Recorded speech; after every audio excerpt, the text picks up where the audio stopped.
Bernard Wijaya, tolong di rename. Oke, Pak. Ya. Namamu tadi sudah benar belum di Moodle ya? Bernard Wijaya sudah ya. Kalau ini saya cek sudah, tapi nggak tahu. Semoga di Moodle. Yang penting di Moodle-nya ya. Dicek Oh dulu iya, Pak. di Ini Moodle baru belum profilnya buka ya. Google-nya. Profilnya itu harus NIM nama. Saya tulis di sini ya. Saya tulis di chat. Cek Moodle, profilnya diedit, first name sama dengan NIM, last name sama dengan nama lengkap. Oke, itu Moodle ya. Jadi sama kayak ini yang ada di Zoom. Oke, saya akan mulai sharing screen untuk materi hari ini. Materi hari ini mudah dan tidak banyak, yaitu flowchart. Kok flowchart? Apa? Pseudocode. Sepertinya kalian sudah pernah katanya ya di mata kuliah apa?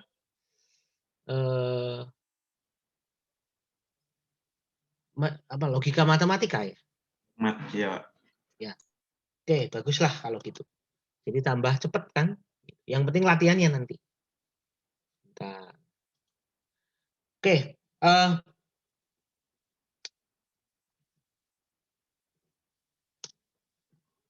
kita mulai. Apa artinya pseudocode? Katanya sudah pernah. Ada yang bisa membantu saya? Pseudocode adalah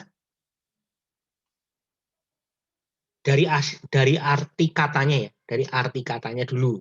Nanti kalau secara umum ada. Ada yang mau membantu saya atau masa saya tunjuk lagi?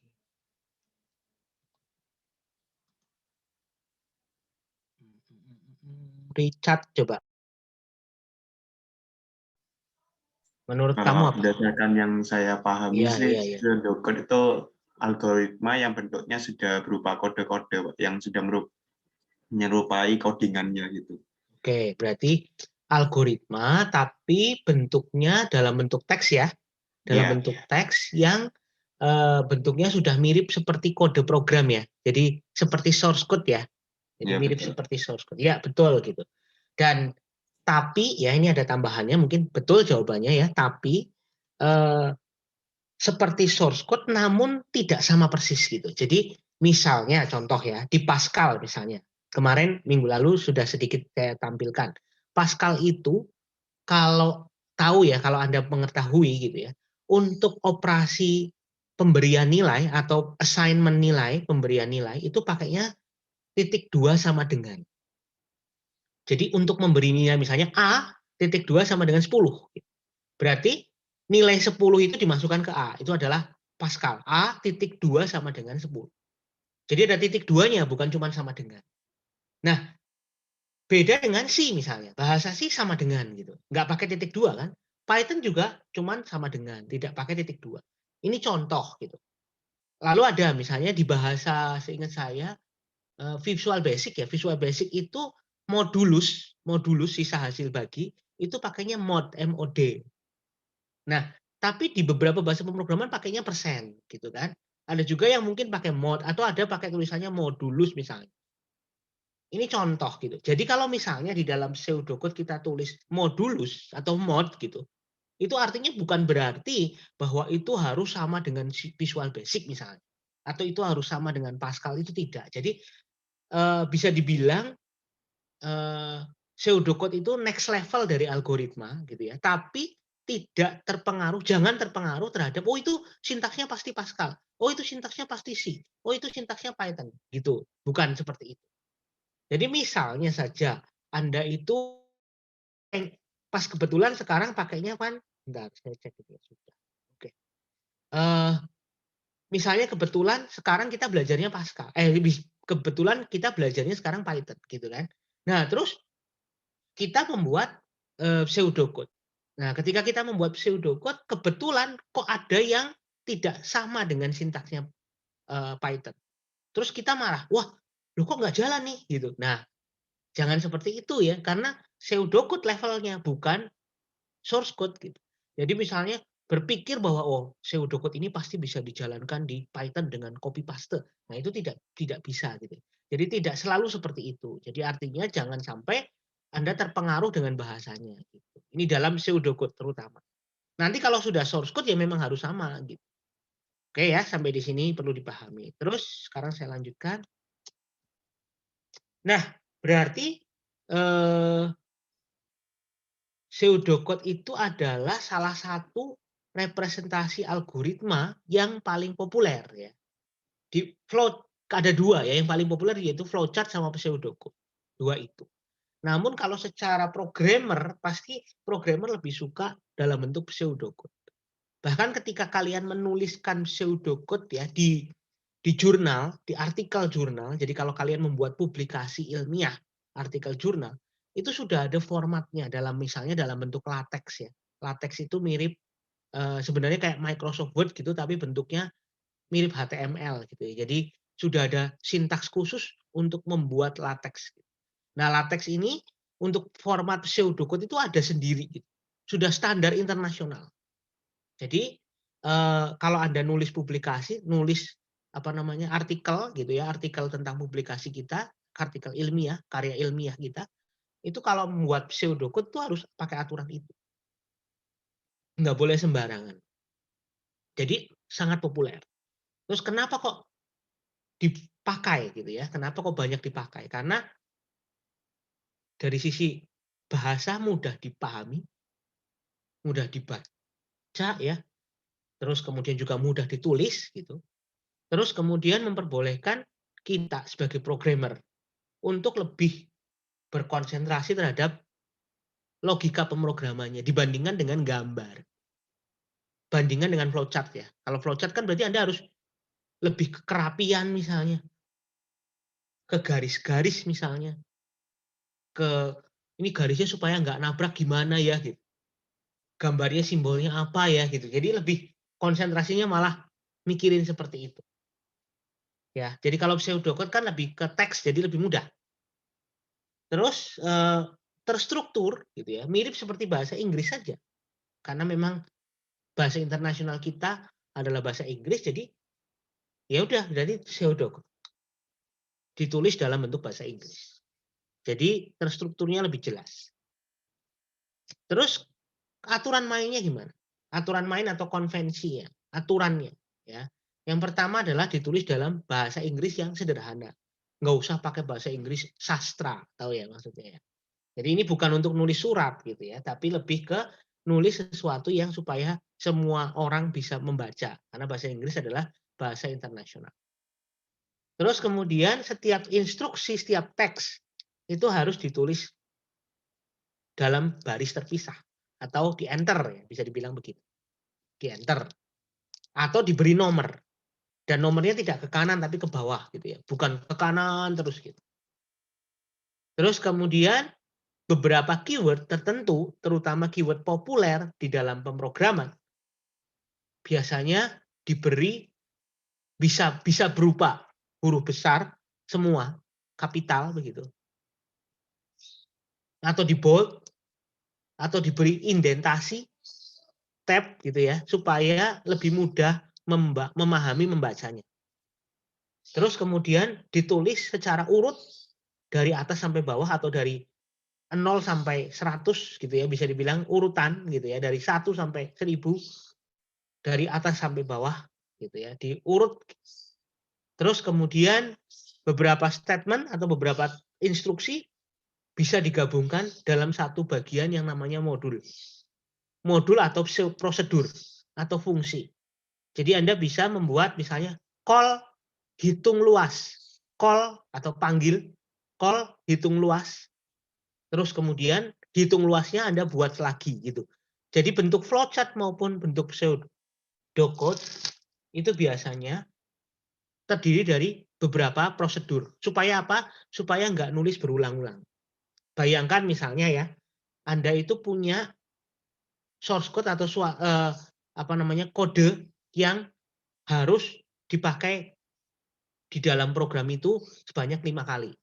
Contohnya misalnya rumus untuk menghitung faktorial. Faktorial kan rumusnya harus panjang ya. Faktorial itu misalnya faktorial 5 itu adalah 1 dikali 2 dikali 3 dikali 4 kali 5. Kalau dibuat dalam bentuk kode program,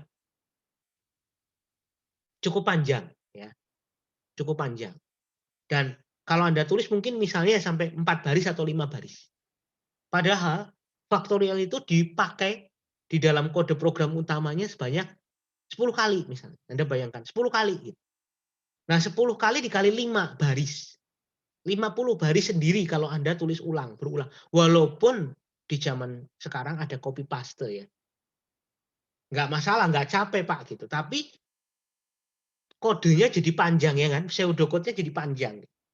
Hanya untuk nulis hal yang sama berulang-ulang. Sehingga apa? Anda tinggal nulis saja dengan menggunakan misalnya call hitung faktorial. Atau call pakai bahasa Inggris apa gitu. Silahkan Anda menamai sendiri gitu ya. Menamai sendiri modulnya. Nah, yang penting jangan lupa modul itu harus ditulis juga gitu. Jangan cuma ngasih nama tapi nggak ada modulnya.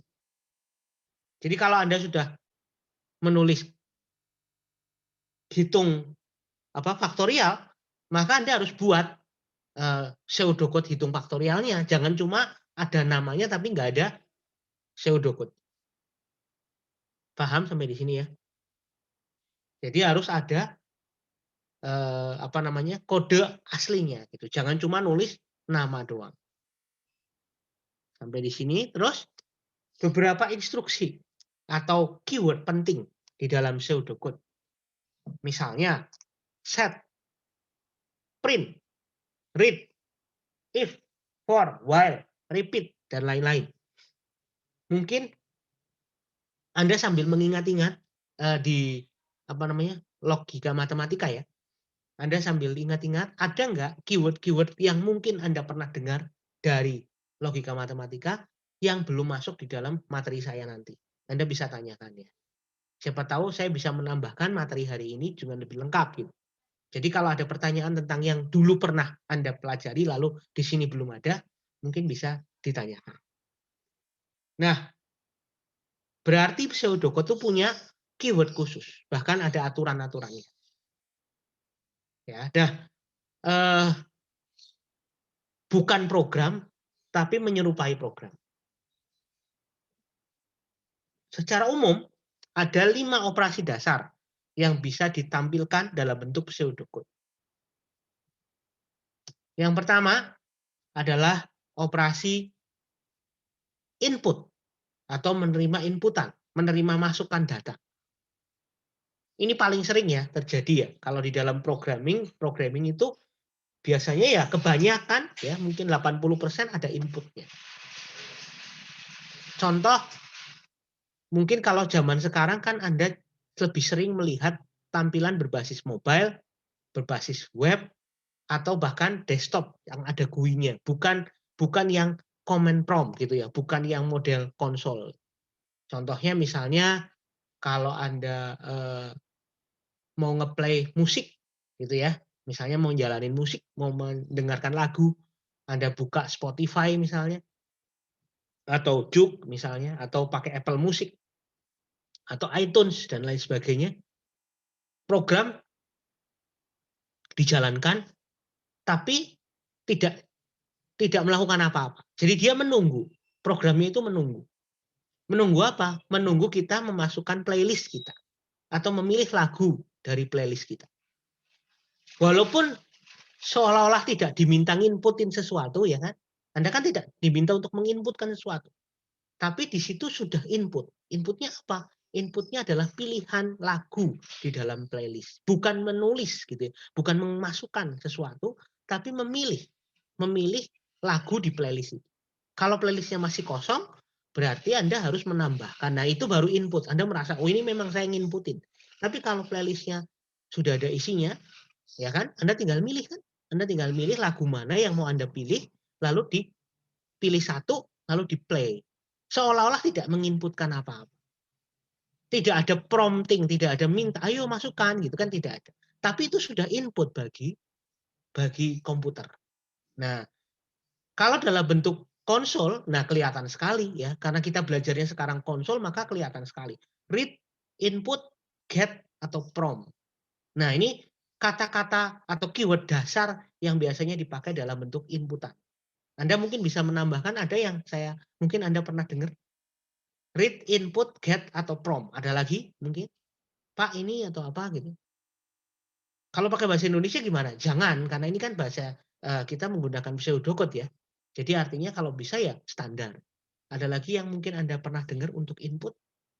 Kalau nggak ada ya nggak apa-apa. Tapi kalau ada siapa tahu di logmat. Read itu berarti ambil data ya. Input, get, sama aja. Prompt. Prompt itu ya sama, minta sesuatu. Ada lagi mungkin? Kalau belum ya sudah. Artinya berarti betul ya, saya sudah lengkap gitu. Ini contoh untuk menerima input. Nah, kalau misalnya tampilan iTunes tadi ya, playlist tadi, itu kira-kira gimana? Read apa? Ya read lagu gitu, tetap aja ya. Read file MP3 misalnya.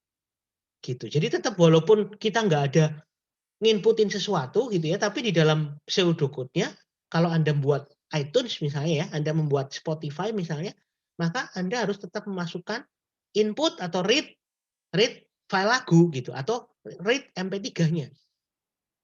Atau flag-nya atau apapun lah, pokoknya itu lagunya. Jadi bukan berarti kalau visual atau tampilan berarti nggak ada nih inputnya. Tetap ada. Gitu. Jadi kalau di Windows Explorer Anda mau copy paste gimana? Ya Anda tetap pilih kan, milih filenya, klik kanan, copy. Itu juga input loh. Terus input lagi nggak? Ya input lagi, yaitu di folder lain. Di folder lain Anda pindah, terus kemudian klik kanan, paste atau Ctrl V. Itu juga input bagi folder lain. Sampai di sini paham ya? Terus yang kedua adalah tampilkan atau menampilkan data atau output. Nah, di sini mungkin ada yang kurang, saya bisa sedikit escape ya untuk nah ini saya tambahin gini mungkin output gitu ya.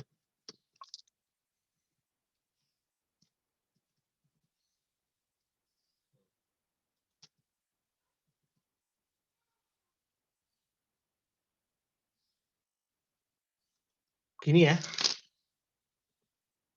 Jadi untuk yang kedua adalah menampilkan hasil, berarti output. Nah, output ini tidak harus dalam bentuk teks, tidak harus dalam bentuk gambar, tapi bisa juga suara misalnya. Jadi ketika ditekan tombolnya, misalnya contohnya kalau Anda pernah antri di bank untuk bayar misalnya. Antrian nomor 101. Silakan menuju ke loket 5. Itu adalah output. Output akibat dari apa? Dari pegawainya atau CS-nya menekan tombol next gitu. Saya sudah selesai melayani satu customer, saya next. Ya kan? Maka yang kosong adalah misalnya loket 5, kemudian komputer menyampaikan Anda untuk masuk datang ke loket 5 karena kosong. Antrian nomor berapa? Ya sesuai next-nya, yaitu counternya ditambah 1. Misalnya kemarin terakhir adalah 100, maka jadi 101. Itu output loh. Jadi tidak harus dalam bentuk teks. Gitu. Kalau Anda membuat sistem antrian seperti itu, outputnya ya berarti di layar kan, selain di layar mungkin bisa juga dalam bentuk suara. Kalau misalnya contohnya adalah untuk mesin kemudi otomatis, mobil, gitu kan, mobil otomatis untuk kendaraan otomatis, itu input outputnya banyak sekali ya, Anda bisa lihat. Mobilnya jalan, ya kan, otomatis kan. Terus kemudian seperti di Google ya, jadi mobilnya itu otomatis jalan sendiri gitu. Berarti dia inputnya apa? Inputnya adalah segala sesuatu yang ada di lingkungannya, di depannya. Kalau dia itu di jalan raya, mobil itu harus berhenti ketika lampu merah. Ya kan? Berarti begitu ada lampu merah, inputnya kan dia baca semuanya ya, secara real time loh Anda bisa bayangkan. Jadi semua objek yang ada di depannya itu adalah input. Terus kemudian secara real time ketika dia lihat ada lampu lalu lintas merah, maka dia harus berhenti. Outputnya apa? Outputnya adalah berhenti. Gitu. Jadi outputnya kegiatannya berhenti, mungkin outputnya kondisi di mana mobilnya berhenti. Atau mungkin di layarnya ada log-nya menampilkan stop. Gitu. Gitu ya, paham ya? Terus kemudian yang ketiga adalah pemberian nilai atau perhitungan. Nah, ini menggunakan simbol khusus, perhatikan. Bukan sama dengan, bukan titik dua sama dengan. Tapi pakainya panah ke kiri.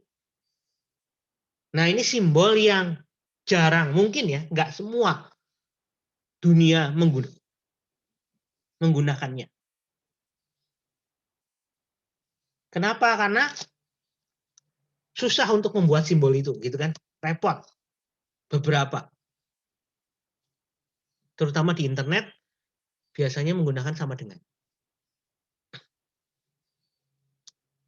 Nah, tapi kalau saya lebih prefer pakainya panah kiri. Nah, terus kemudian apa namanya? Keywordnya adalah compute, calculate, atau set. Nah, ini biasanya ngitung. Misalnya menghitung jalur terpendek. Kalau mobilnya tadi mobil kemudi otomatisnya itu jalan, dia harus misalnya ada dua arah gitu kan ya, ada kiri atau kanan gitu. Terus kemudian tujuannya sudah pasti kan, sudah jelas. Maka dia akan mencarikan jalur yang paling pendek. Nah, sebelum dia memutuskan kiri apa kanan, dia harus ngitung, gitu kan? Oh, ini yang paling pendek adalah kiri. Oke, dia ke kiri. Tapi dia lihat juga di depannya nanti di jalurnya dia ada kemacetan. Nah, misalnya gitu ya. Maka dia harus ke kanan. Itu compute. Di dalam compute secara keseluruhan itu bisa juga ada pemberian apa namanya variabel ya, set ya. Itu adalah untuk memberi nilai, mengisi nilai dan lain sebagainya. Beberapa simbol matematika juga dipakai. Itu adalah kali bagi tambah kurang dan lain-lain, ada pangkat, sinus dan lain-lain. Karena buat ngitung. Terus yang keempat adalah percabangan. Kondisional. If, ini tahulah ya, saya nggak usah banyak membahas. If else atau switch. Pernah tahu yang switch? Ada yang tahu yang switch? Saya coba tanya ya. Ada yang tahu tentang switch? Belum tahu, Pak. Belum tahu ya. Ariel pernah tahu? Ariel Torop Tukar data ya, Pak? gimana? Menukar data. Oh, bukan. Ini mirip dengan percabangan, jadi bukan menukar. Switch itu bukan menukar dua buah data. Tentang percabangan. Belum pernah berarti ya? Belum, Pak. Oke. Ini contoh Ivana ini tolong di rename. Kamu belum rename Ivana. Jadi belum ya, beberapa belum ya. Nanti contohnya switch ada sih di bahasa C. Switch itu sama kayak if. Cuma bedanya kondisionalnya itu tidak bisa banyak. Kalau if kan bisa gini. Jika Anda memakai kaos oblong dan atau memakai sandal jepit, jika Anda memakai kaos oblong atau memakai sandal jepit, maka tidak boleh masuk. Jika Anda memakai kaos oblong atau sandal jepit atau celana pendek, misalnya gitu, tidak boleh masuk. Jika Anda mendapatkan nilai ini atau mendapatkan ini atau mendapatkan bisa ya, itu if ya. Nah, switch itu tidak bisa memiliki banyak kondisional. Jadi switch itu biasanya cuma kalau nilainya adalah segini, terus ke bawah lagi. Contohnya misalnya jika nilai Anda 85A, jika nilai Anda 75B misalnya gitu. Jika nilai Anda 65C misalnya gitu. Jadi tidak ada or, and dan sebagainya. Itu switch. Lebih sederhana bisa dibilang. Adanya di bahasa apa? Di bahasa C ada, bahasa Pascal ada, kebanyakan ada, tapi di Python tidak ada. Di Python tidak ada. Pascal Pak, ada, C ada, C++ ada. saya mau Ada yang tanya, mau? Pak. Iya, gimana? Kalau if kan berarti nanti untuk selanjutnya kan pakai else if gitu ya, Pak ya? Iya. Kalau switch itu berarti gimana, Pak? Nah, kalau switch pertama dia tidak memiliki banyak apa tadi? Kondisi ya, tidak hanya bisa satu kondisi saja. Iya. Oh. Jadi kondisinya cuma satu, yaitu isinya apa biasanya. Jika ini isinya adalah ini, nah biasanya kayak gitu. Terus terakhir gimana gitu kan? Terakhir else-nya ada enggak? Nah kalau di dalam switch itu ada tapi namanya default. Default itu kayak else terakhir. Jadi default itu adalah kalau tidak terpenuhi semua, maka terakhir adalah kemungkinan besar adalah ini. Jadi default itu kalau tidak milih ya seolah-olah gitu ya. Jadi kalau nggak ada semua, maka masuk ke default. Dan modelnya switch itu tuh dari atas ke bawah, otomatis. Nanti mungkin pas bahasa sih ya kita lihat ya. Nah, terus yang terakhir itu adalah looping atau perulangan. Nah, ini juga Anda mungkin sudah pernah tahu ada for, while. For, while. Kalau di C, do, while. Kayaknya kalau di Python nggak ada do, while ya.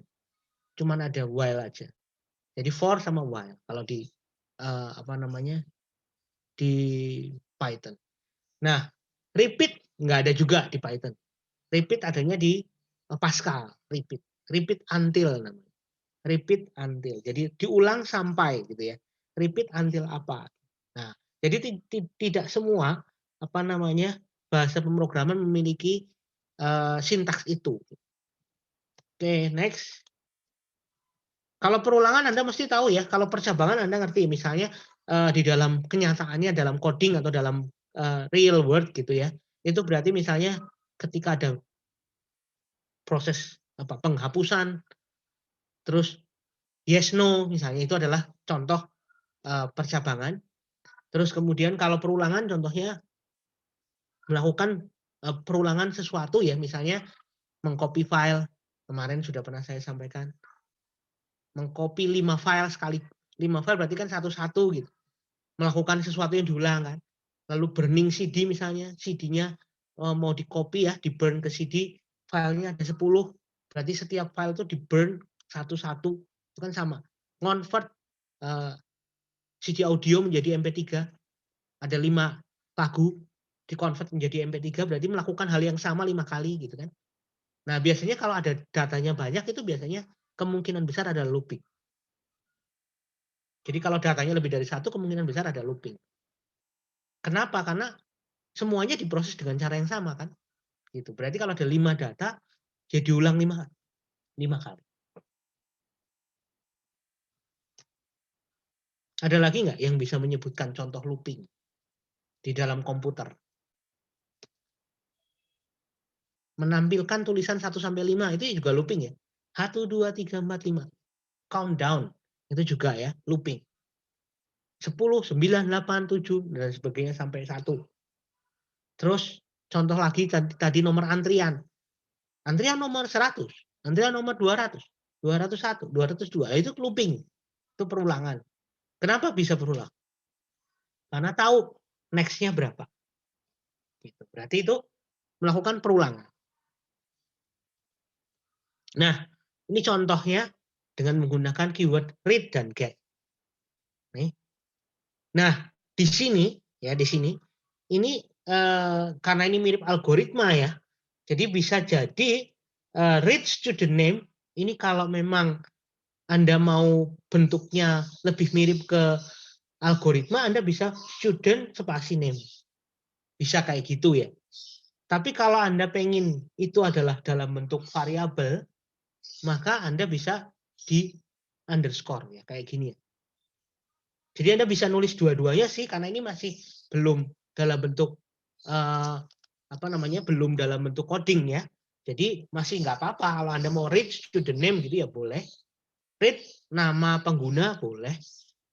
Gitu ya. Read user spasi name gitu masih oke lah. Walaupun sebenarnya kalau bisa sih menurut saya lebih baik, kalau saya lebih setuju lebih baik sudah dalam bentuk variabel. Jadi read student underscore name. Bagus. Terus bisa juga get system date, ya get system date ini juga. Kalau ini sistem ini sendiri adalah bukan variabel ya, tapi sistem ini adalah suatu library ya istilahnya ya. Jadi ini memang bukan variabel kalau ini. Jadi tidak disambung. Kalau ini read number 1, nah ini disambung, koma number 2, berarti ini bisa langsung jadi 1 ya. Get text code, ini juga bisa. Nah, di sini dikatakan read itu biasanya dipakai kalau Anda mengambil input dari file. Katanya begitu ya di dalam materinya ini ya. Read itu lebih bagus kalau mengambil data dari sebuah file. Sedangkan get kalau mengambil data dari keyboard. Katanya gitu ya. Tapi kalau bagi saya selama ini prakteknya kayaknya dua-duanya oke. Ada inputan lain mungkin maksudnya kalian pernah mendengar sesuatu yang lain? Jadi kalau menurut materinya ini, read itu dipakai untuk ngambil dari file. Get dipakai untuk ngambil dari keyboard. Tapi menurut saya sih sama aja. Gitu. Kalau Anda mau pakai dua-duanya oke. Jadi mau pilih ya, bukan dua-duanya dipakai tapi pilih gitu. Pilih salah satu. Nah, terus output itu print ya. Print. Nah, ini biasanya ke printer. Write itu biasanya nulis ke file. Put output display. Ini kalau di screen. Nah, katanya kalau screen beda lagi kan. Terus prompt ini bisa input bisa output ya. Prompt itu bisa input bisa output. Nah, prompt ini biasanya sih lebih kecenderung ke input ya. Tapi di materi ini dua-duanya bisa. Nah, ini untuk menerima inputan lalu kemudian ditampil. Begitu? Ada pertanyaan tentang ini?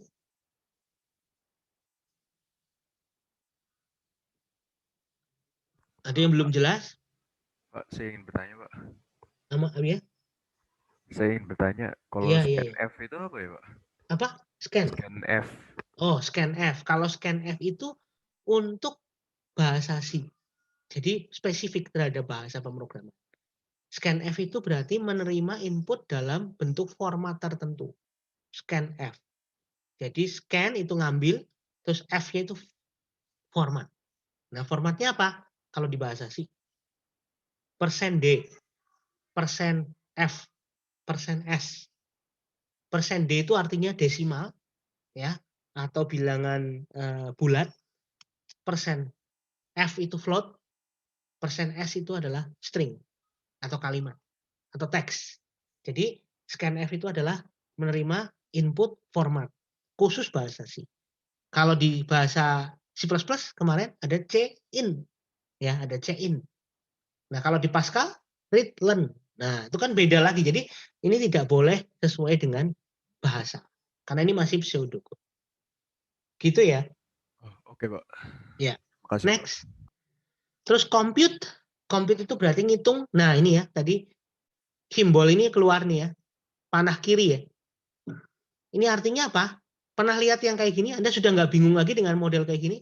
Atau masih bingung? Karena orang matematika ini nggak mungkin gitu. Misalnya Anda pernah lihat rumus misalnya Y sama dengan, ini saya tulis sini, Y sama dengan Y plus 1. Nah ini kan nggak ada di matematika. Kalau di matematika kan adanya Y sama dengan X gitu kan. Ya kan? X plus 1 iya. Y sama dengan X plus 1. Ini adalah persamaan matematika. Tapi kalau di matematika nggak ada yang Y sama dengan Y plus 1 kan ini nggak ada. Ini ada di matematika, ini tidak ada. Nah tapi kalau di programming ada. Apa artinya? Artinya adalah total nilai sebelumnya ditambah dengan number dimasukkan ke total lagi. Jadi contoh di sini total sama dengan 10. Number sama dengan 20. Oke, berarti 20 tambah 10 sama dengan 3. Jadi total terakhir adalah 30. Ada yang mungkin masih bingung dengan ini, simbol seperti ini? Enggak ya? Jadi ini artinya nilai baru diperoleh dari nilai lama ditambah sesuatu. Jadi nilai lama ditambah sesuatu. Kalau ada pertanyaan langsung ya. Terus yang lainnya sama. Bisa pakai koma-koma, bisa pakai kurung, kali bagi tambah kurang. Intinya simbolnya ini. Tidak semua programmer atau pseudocode kalau Anda terutama nyari di internet, kebanyakan ada yang pakai sama dengan. Kenapa kok tidak menggunakan ini? Kalau alasannya adalah ini tuh simbol sesuatu yang sangat spesifik terhadap bahasa pemrograman. Ya kan? Python pakai sama dengan. Pascal pakainya ini, titik 2 sama dengan.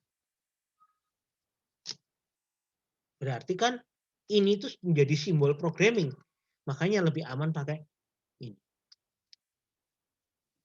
Oke ya, mungkin nggak perlu anu. Terus ini slash. Itu apa? Ada yang tahu apa itu? Komen, Pak. Apa? Komen. Komentar, betul. Komentar. Jadi bagian satu baris ini, mana tuh? Kok mouse-ku hilang? Satu baris ini itu berarti bisa dianggap tidak tidak diproses oleh program ini. Gitu ya. Jadi itu satu baris itu dicuekin sama program ini. Terserah kamu mau nulis apa. Tapi ini hanya untuk satu baris ya, teman-teman. Kalau yang pakai banyak baris, Anda bisa pakai slash berulang-ulang ini. Atau simbol-simbol lainnya. Ada yang pakai slash bintang, ada yang apa, macam-macam. Dan ini sangat tergantung pada bahasa pemrograman. Oke, dah. Terus if then, nah kalau ini contohnya. If student attendance status is part-time, then add 1 to part-time count. Jadi kalau mahasiswanya itu adalah ternyata part-timer, maka ditambahkan di jumlah part-time-nya itu ditambah 1. Jadi dia itu udah berapa kali sih part-time-nya gitu ya, maksudnya gitu. Tapi kalau dia ternyata student attendance statusnya itu adalah full-timer, berarti ditambahkan 1 ke full-timer. Kalau Anda lihat kode ini atau pseudocode ini artinya adalah bahwa student attendance status ini hanya ada 2 kemungkinan, yaitu part-timer dan full-time. Ya enggak? Kalau ada 3 kemungkinan, atau 4 atau 5, maka nggak bisa pakai else berhenti seperti ini. Ya enggak? Kan cuma 2 tuh, if, else. Berarti cuma 2 kemungkinan. Nah ini tergantung pada kasusnya ya teman-teman. Kalau kasusnya memang begitu, ya berarti memang harus 2. Tapi kalau kasusnya 3 atau 4 atau 5 kemungkinan, ya nggak bisa pakai if then else. Gitu aja nggak bisa. Jadi harus pakai if lagi gitu. Nah, perlu Anda ketahui ada then ya. Kalau di Python tidak ada ya. Python tuh pakainya titik 2. Nah ini tolong, karena ini bukan Python, maka ini harus pakai then. Terus saya boleh nggak? Kalau pakai add 1 kan susah Pak. Kalau misalnya pakai gini boleh nggak? Part-time count sama dengan part-time count lagi ya. Plus 1 gitu. Ya boleh, nggak apa-apa. Jadi di plus 1-nya kayak gini pakai rumus. Nggak apa-apa. Jadi tidak harus seperti ini ya. Tidak harus add 1 plus gitu. Nggak perlu. Nggak harus kayak gitu. Nah, switch-nya gimana? Nah, ini saya kasih contoh ya. Switch-nya ya. Bentar. Stop sharing dulu. Saya sharing layar. sharing ini aja, Visual Studio Code. Ini cuma contoh, ini saya tidak akan saya jalankan. Ini kalau di C ya misalnya. Misalnya Anda punya integer, ini contoh C. Pilihannya sama dengan 1. Atau jangan, misalnya pilihannya 3. Oke, terus switch. Ini contohnya. Switch pilihan burung kurawal. Ini ya, pakai ini sih ya, ini bahasa sih. 1.2 terus misalnya print F 1.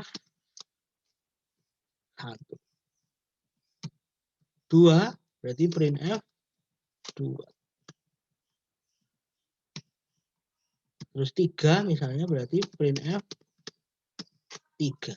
Jadi ada 3 kemungkinan gini ya. Terus kemudian default print F bukan lainnya misalnya gitu. Udah, terus ini jangan lupa ada break.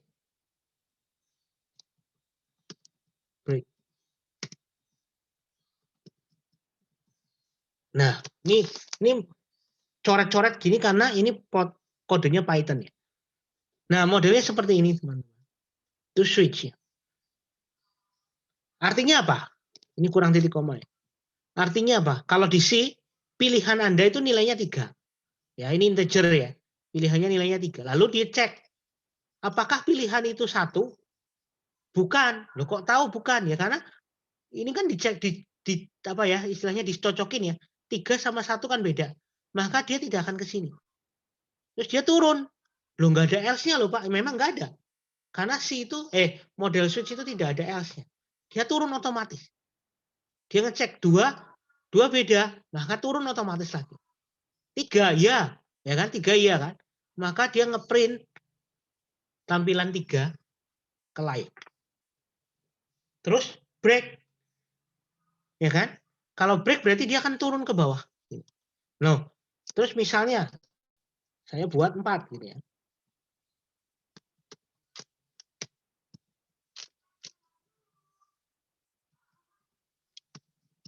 Nah, gini juga nggak apa-apa. Nah, kalau dia sudah sampai 3 ya, kalau sudah sampai 3 di sini, maka dia akan turun akhir. Karena sudah break kan, berarti dia akan ke sini. Dia akan ke sini. Karena break sudah keluar istilahnya. Ya, ini sudah keluar. Jadi dia akan ke sini. Nah, tapi kalau ini saya nggak kasih break gimana? Misalnya ini breaknya nggak ada ya. 3 ini nggak ada breaknya gini. Maka dia akan turun ke 4. Gitu. Jadi break itu kayak mengeluarkan dia dari switch-nya. Gitu. Itu nanti dipelajari di bahasa C. Supaya nggak penasaran gitu. Supaya nggak penasaran. Modelnya seperti itu. Ada pertanyaan? Nggak ada ya. Saya lanjutkan dengan slide. Jam berapa sekarang? Oke.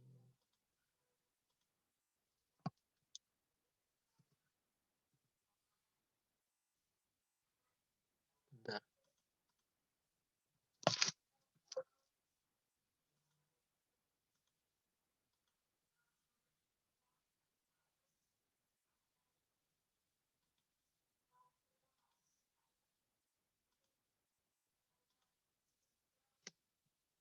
Terus looping.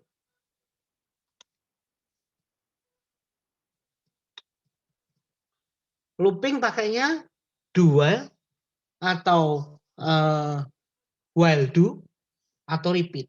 Nah, di Python seingat saya tidak sefleksibel ini, tapi di C, di Pascal itu ada do while do, repeat until.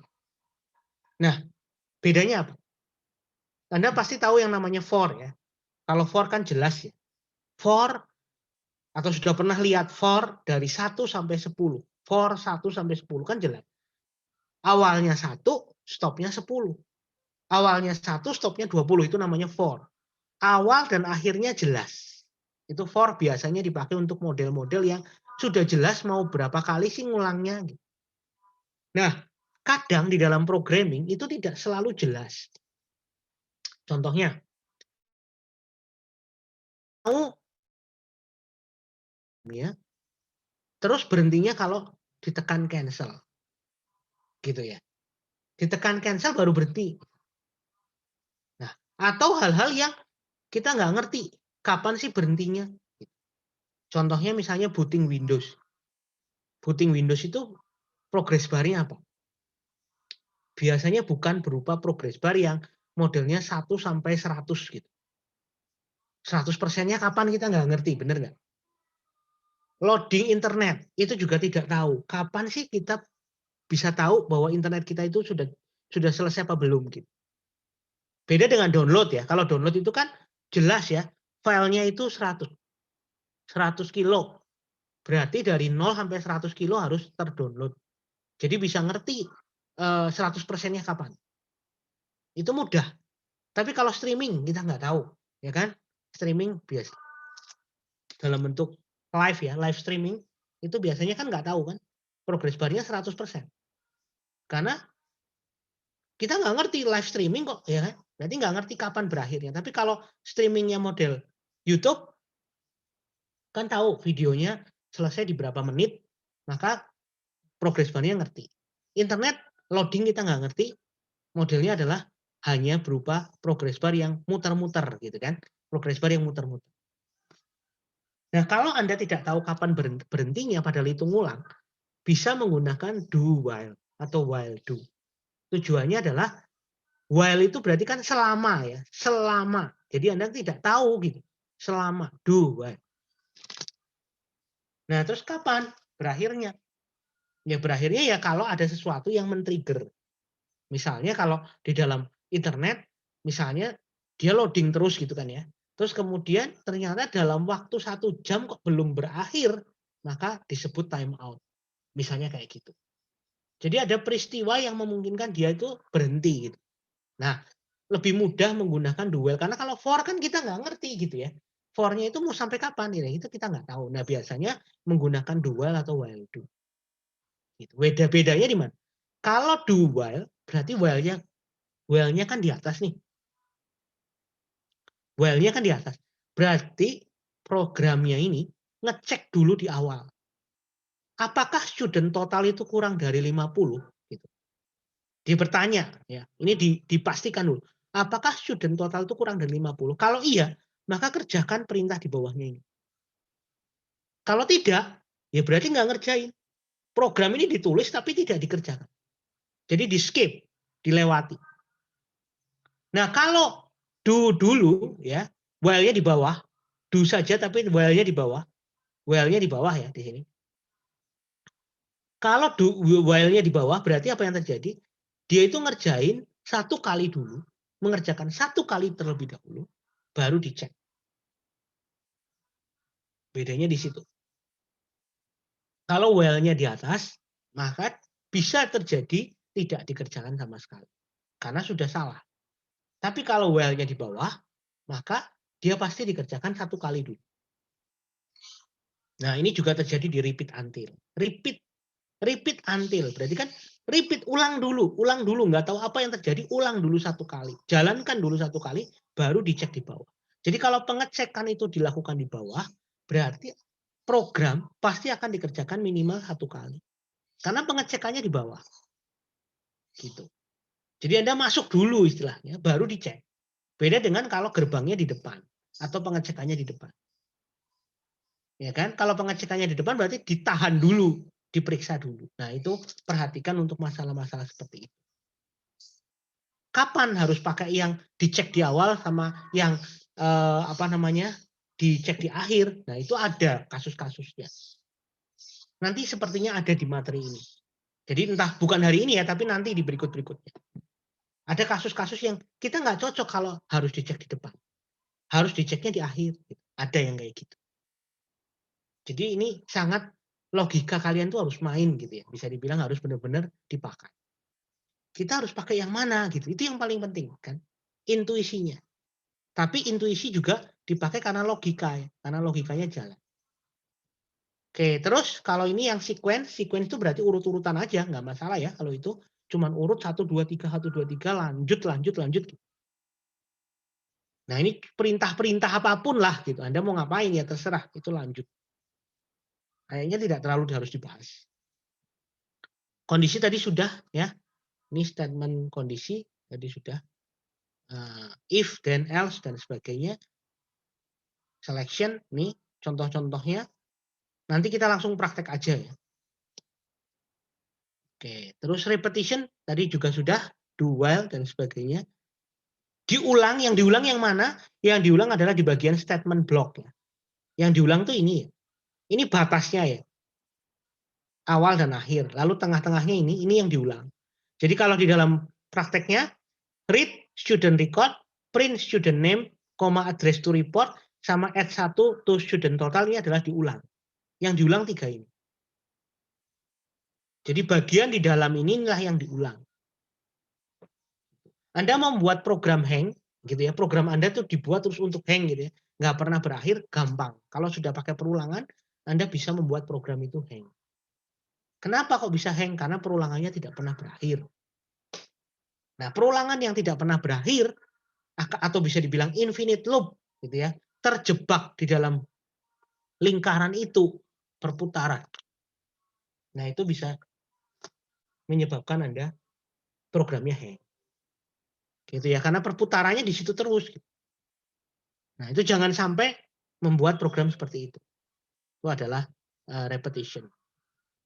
Oke, ada pertanyaan? Mungkin yang belum tersampaikan di apa ya, bisa dibilang mungkin di logmat ada yang Pak, saya ada ya, pertanyaan, Pak. ya. Kalau programming itu kan ada paradigmanya ya, Pak. Nah, kalau pseudocode itu Ada ngikutin paradigmanya paradigma yang enggak apa, gitu. Pak? Oke. Bagus. Kalau programming ada paradigmanya, kalau pseudocode ada enggak gitu ya. Nah, kalau pseudocode kan sebenarnya ngikutin programmingnya ya. Jadi kalau Anda bisa nulis programnya, maka biasanya juga nulis pseudocode-nya bisa. Atau sebenarnya harusnya sih kalau secara urutan kan pseudocode dulu baru programming. Nah, kira-kira ada nggak kalau pseudocode ada paradigmanya? Kalau secara tulisan dalam bentuk sintaks ya, dalam bentuk teksnya, dalam bentuk aturan mainnya tidak ada. Kalau secara aturan main. Tapi apakah misalnya gini, apakah berarti PBO atau pemrograman berorientasi objek tidak bisa ditulis pseudocode-nya? Tetap bisa. Gitu ya. Jadi tetap bisa. Kalau disebut ada atau tidak paradigmanya, saya mengatakan sih kalau pseudocode itu tidak ada paradigma tertentu gitu ya. Cara nulisnya itu bebas, cuman aturannya cuma notasi tadi ya. Tapi kalau mau dibawa ke OOP juga bisa karena kan kode programnya kan sebenarnya bisa ditulis dalam bentuk pseudocode gitu. Cuma bentuknya OOP gitu, bentuknya adalah dalam bentuk kelas. Berarti Anda create atau buat kelas ini gitu. Panggil kelas ini. Modelnya kayak gitu. Ya, tapi kalau dikatakan ada enggak ada gitu. Secara rumus atau secara pelajaran teorinya tidak ada. Cuma bisa nggak dibawa ke bentuk paradigma tertentu? Bisa. Karena itu cuma tulisan kan. Jadi bisa ngikutin. Seperti itu, Mas. Bagus pertanyaannya. Oke, Pak. Anda belajar yang minggu kemarin. Ada lagi? Oke, terima kasih, Pak. Ada yang saya kurang? Keyword-keyword apa yang muncul mungkin? Atau lebih lengkap ini? Nah, saya nggak tahu ya. Atau apa yang kemarin waktu logmat itu ada yang belum mau ditanyakan? Boleh. Semoga saya bisa jawab. Atau lupa semua malah logmat. Sudah. Sudah berarti kalau sudah saya lanjutkan. Nah, sekarang kemarin ini sudah ya. Contoh luas segitiga. Kayaknya kemarin juga sudah dalam bentuk pseudocode ya. Saya lewati ya. Nah, seperti ini ya bentuknya ya. Luas segitiga. Berarti kalau mau diawali dengan awal, berarti ini mungkin saya lengkapi biar lebih bagus. Ini saya kasih start gitu ya. Terus kemudian saya kasih stop.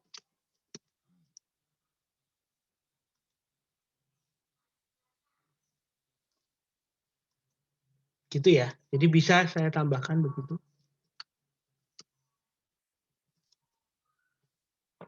start, read, alas, read tinggi, set luas, print luas, stop. Ini merupakan pseudocode yang mudah. Kenapa? Karena sekuensial. Urut. Kalau ini diganti jadi luas lingkaran gimana? Ada yang bisa menjawab saya? Membantu saya mengganti menjadi luas lingkaran?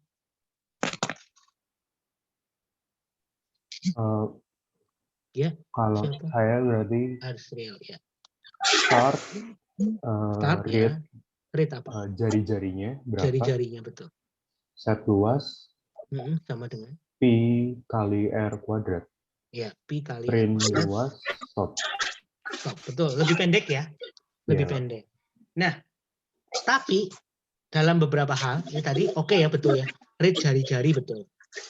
Set luasnya, betul. Pi-nya gimana, Mas? Kalau pi-nya dibuat dalam bentuk apa? Angka biasa aja bisa, Pak? Bisa. 22. Berapa? 22/7 bisa juga, atau Iya. 3,14 ya. Iya. Jadi bisa pakai angka 22/7 atau 3,14 sekian. Terus kuadratnya gimana? Kali-kali. Oke, berarti jari-jari dikali jari-jari gitu ya? Bintang 2 kali maksudnya, Pak. Pangkat. Bintang 2 kali. Kalau bintang 2 kali itu Python banget gitu ya. Python berarti. Python banget. Jadi jangan. Ya, dikali-kali aja. Jangan diganti misalnya jari dikali jari gitu. Iya. Nggak apa-apa. Tapi jangan spesifik terhadap bahasa pemrograman. Oke, terus Saya mau tanya, Pak. ya. Kalau pangkat pakai yang logo itu bisa nggak, Pak? Yang ini, Capping. Pak. Ya, yang Capping. V kebalik itu, Pak. Ya, yang V kebalik, capping ya. Iya. Kalau saya sih, karena itu capping itu di Visual Basic ya. Kalau capping itu di Visual Basic ada. Jadi Visual Basic itu pakainya capping itu. Kalau di bahasa pemrograman lain nggak ada malah. C misalnya, C itu pakainya power, POW. C++ juga pakainya POW. Pascal itu pakainya apa ya? Nggak ada kayaknya, atau power ya. Saya lupa. Tapi di Visual Basic pakainya capping itu. Jadi sebaiknya tidak. Kalau saya loh ya. Supaya tidak spesifik terhadap bahasa pemrograman. Oke, Pak. Nggak semua orang tahu kan gitu ya. Maksudnya gitu. Jadi ya mungkin malah buat fungsi sendiri gitu kali, pangkat.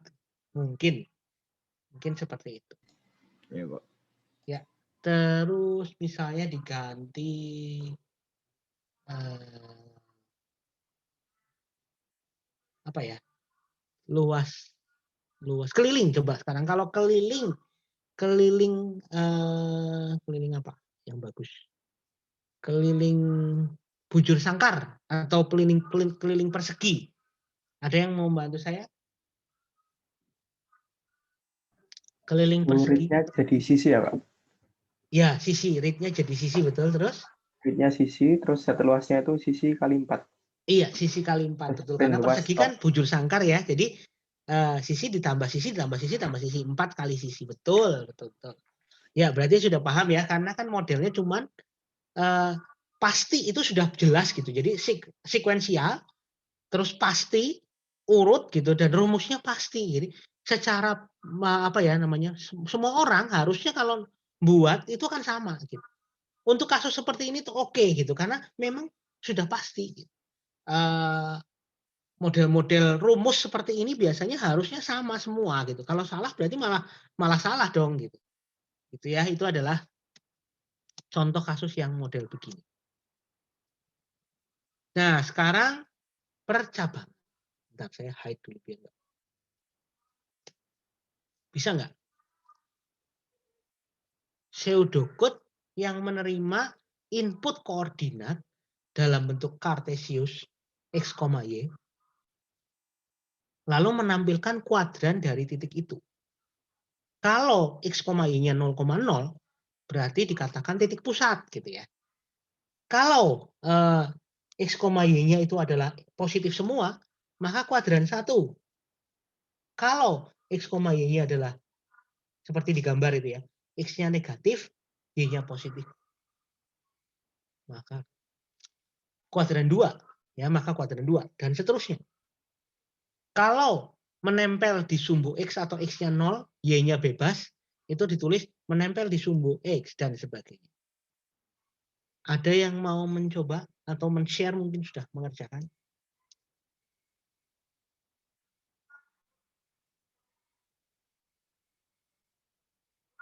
Saya stop sharing dulu. Saya akan sharing dalam bentuk mode full ya. Bentar.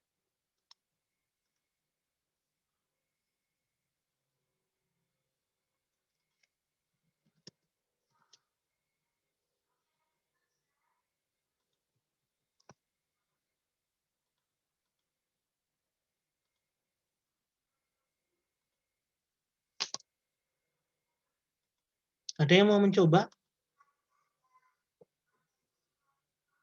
Ini bisa dianggap sebagai keaktifan ya? Karena nggak ada jawabannya tuh. Ya, nggak ada jawaban. Iya, boleh coba Pak. Oke, siapa namanya? Azriel. Asria. Mau sharing apa mau? Coba ngomong aja Pak, Bapak Ya, yang oke. lebih. Kalau bersambung gini berarti kan read X, Y. Ya, read X, Atau Y, betul. terus setnya set if ya Pak? If Kalau aja, set nggak if usah pakai bisa. set. Oke. Kalau if berarti nggak ada setnya. Oh, oke. Ya. If yang pertama berarti. Ini berarti sebentar, saya sambil nulis ya. Read X, Y. Terus if apa? X. If apa? X sama dengan Iya. positif. Positif gimana dong? Positif, bentar. Kan itu diagram Kartesius, berarti positif adalah kalau nilai. ya X-nya itu apa? Positif itu berarti jika Dari 0. lebih besar dari 0. Lebih besar dari 0. Agusta nih, gitu ya. Betul, jadi lebih besar dari 0. Terus? Ya, terus ini masih kuadran 1 berarti Y-nya juga Ya, terus gimana? Ini dilanjutin. If X sama lebih besar dari 0, terus? Koma. Koma ini dalam bentuk prakteknya nggak bisa ya? Yang bisa apa, Pak? Apa kira-kira? Dan. Ya. Ada yang tanya lagi. Dan. Oke, Ricardo ya. N atau dan. Oke. Jadi ini pakainya N ya. Begitu. Dua-duanya positif terus. Then, ya jangan lupa. Apa? If lagi. Tuh ngapain? Kalau positif tuh ngapain? Kuadran 1. Oh, apa? Print kuadran 1.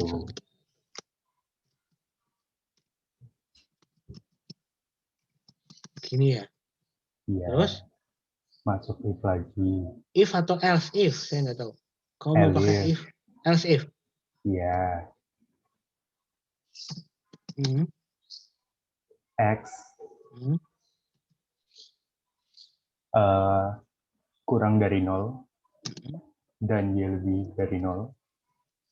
Lalu print kuadran 2.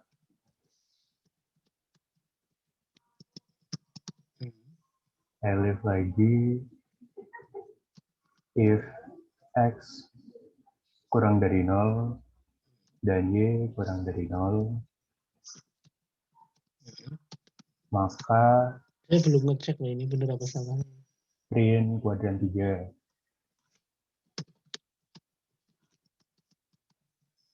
Terus? Else aja Pak yang ini. Else aja, oke. Kuadran 4. Kuadran 4. Nah, terus yang lain? Masih ada 7 kemungkinan kok. Berarti Elif ya. Ini loh. X berarti nambah lagi Pak. Ya berarti ini nggak bisa else dong ini. Ini gimana? Ya, Elif. Ya else apa? X sama dengan 0 dan Y sama dengan 0. Loh, ini kuadran 4 dulu. Kuadran 4 apa? Kuadran 4. X lebih dari 0 dan Y kurang dari 0. Terus? Else if X sama dengan 0 dan Y sama dengan 0. Maka titik pusat. Titik 0, titik pusat. Oke. Terus? Else if X sama dengan 0 dan Y lebih dari atau Y. Ya udah, nggak usah. Jadi langsung gini aja. Dan Gini. menempel di sumbu X. Ya. Sumbu sama X. Ya menempel di sumbu X. Pak, kalau misalkan itu dibikin X sama dengan 0 aja, berarti kan Y-nya bisa 0, Pak. Nanti berarti gimana, Pak? Iya. Y-nya apa? Tidak sama dengan 0, betul, Pak. Oh iya, betul.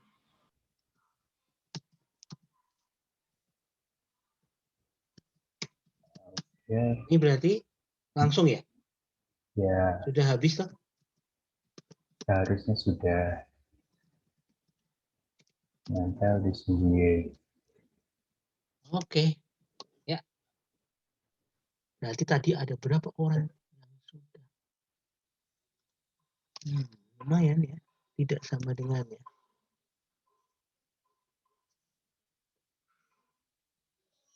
Oke. Tadi saya catat dulu. Ini berapa? Yang barusan jawab Asriel. 71 71 200 200 576. 576. Asriel ya. Oke, bagus. Nah, ini bisa dijalankan nggak? Ya pasti bisa. Cuma diubah dikit ya dalam bentuk Python. Ini udah betul. Berarti artinya sudah bisa membuat if bertingkat ya. Ini namanya if bertingkat. Nah, pertanyaan saya, misalnya ya, ini misalnya X-nya itu ternyata adalah, misalnya X-nya itu adalah, loh kok ada garisnya? Misalnya X-nya itu adalah yang terakhir gitu ya, yang terakhir ya. Dengan menggunakan else nih ya, dengan menggunakan else itu berarti kalau salah satu sudah terpenuhi, maka semuanya tidak akan dikerjakan gitu. Jadi else itu hanya salah satu saja gitu, paham ya? Kalau else itu adalah hanya salah satu saja. Kalau Anda tidak pakai else, misalnya saya mau tanya ini ya. Ini misalnya saya hapus begini. Boleh nggak sih? Ada yang bisa menjelaskan logikanya kepada saya? Nah, misalnya berarti gini. nanti dijalankan semua, Pak? Dijalankan semua, betul. Jawabannya itu. Jadi dijalankan semua. Semuanya dijalankan. Satu persatu. Kalau tanpa else ya, kalau tanpa else itu berarti semuanya dijalankan. Toh ini sudah betul, karena kan sudah strict ya. Dua-duanya ini kan sudah strict. Jadi nggak masalah sebenarnya dijalankan semua. Anda rugi. Anggaplah ini 1 detik ya, misal. Berarti ada 7 detik. Walaupun ternyata misalnya di detik kedua berhenti nih ya. Ternyata kan ini terpenuhi kan. Berarti tampil tuh kuadran 3. Tapi kuadran 2 sama kuadran yang lainnya semuanya dijalanin semua sampai habis. Gitu.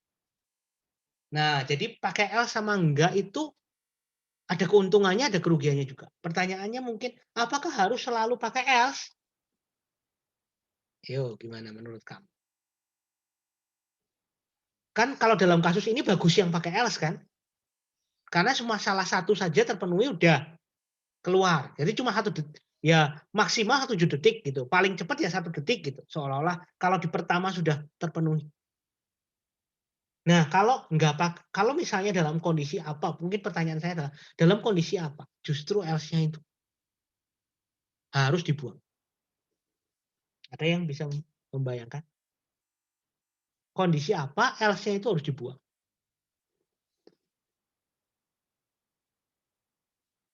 Tahu nggak?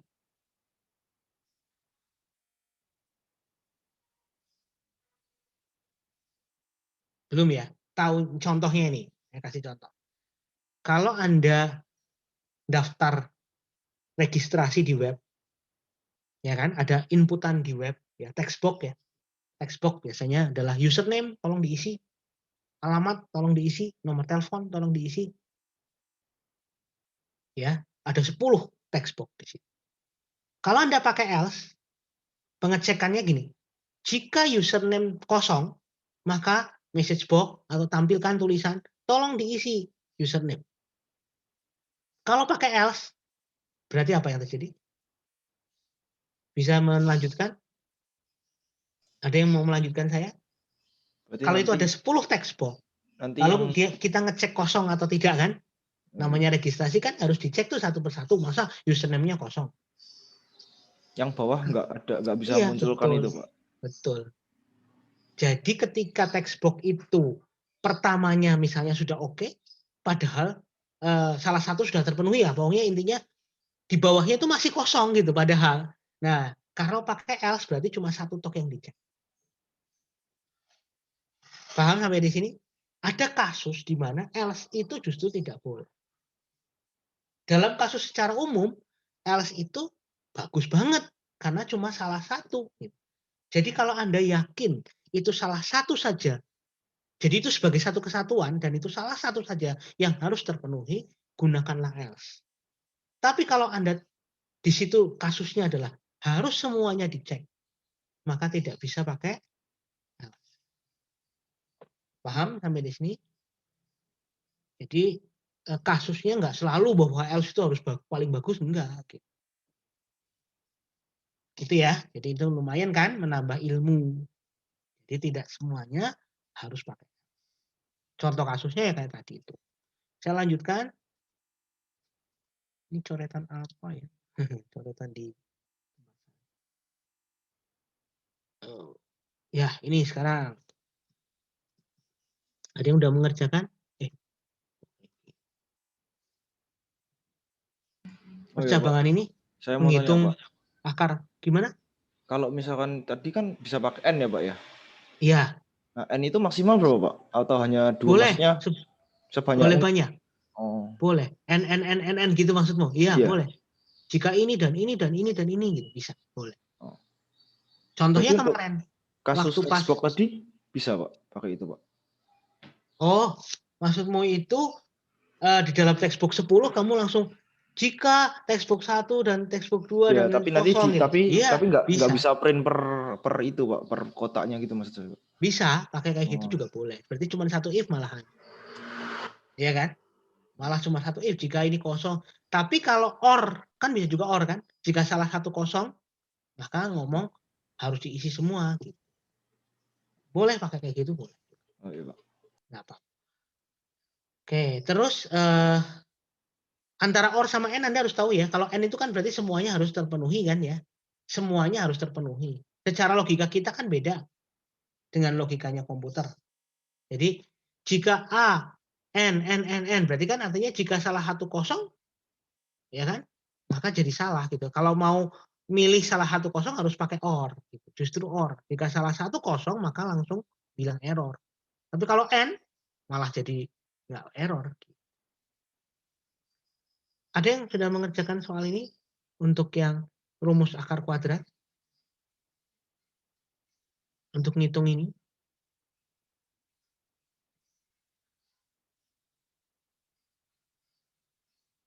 Rumus ABC ya ini ya. Ini adalah rumus ABC. Nah, di sini untuk menghitung akar-akar persamaan kuadrat, Anda harus menghitung D-nya dulu. Kalau ngitung D, ini kan cuma biasa ya. D sama dengan B kuadrat min 4 kali A kali C. Nah, di sini yang penting kuadratnya. Yang mau saya tunjukkan ini kuadratnya. Kuadratnya jangan menggunakan model POW gitu. Atau menggunakan kali-kali gitu. Jangan pakai itu. Kalau if-nya sama ya. Lalu akar itu pakainya apa? Ada yang tahu? Ini akar ya. Pakai root, Pak. Root, SQR root ya. Square root ya. Nah, ini kalau ini saya tunjukkan di dalam pseudocode-nya ya, supaya benar-benar Anda melihat pseudocode yang lengkap. Ini berarti start ya. kemudian 2, D, dihitung dulu kan, berarti read A, B, C. Terus kemudian D sama dengan, berarti panah, ini saya karena pakai notepad, saya pakainya ini ya. B kuadrat berarti B kali B min 4 dikali A dikali C. Ini ya. Sudah ngitung D-nya kan. Terus kemudian jika D kurang dari 0 maka imajiner. Berarti if D kurang dari 0 then print imaginer. Oke. Terus else. Kalau ini else ya karena salah satu tok kan. Else if apa? Jika D sama dengan 0 then, nah di sini berarti rumusnya sama, yaitu min B per 2A. Bentar. Ya, berarti X1, ini berarti di sini harus ada X ya. Nah, ini mungkin berarti ada yang salah. Berarti ada set X1, X1 sama dengan 0. Sorry. X2 dengan 0. Gini ya. Jadi ini di set dulu, lalu kemudian ini kan nggak ada X1, X2-nya, maka langsung tampilkan imajiner. Nah, di sini tampilkan, berarti X1-nya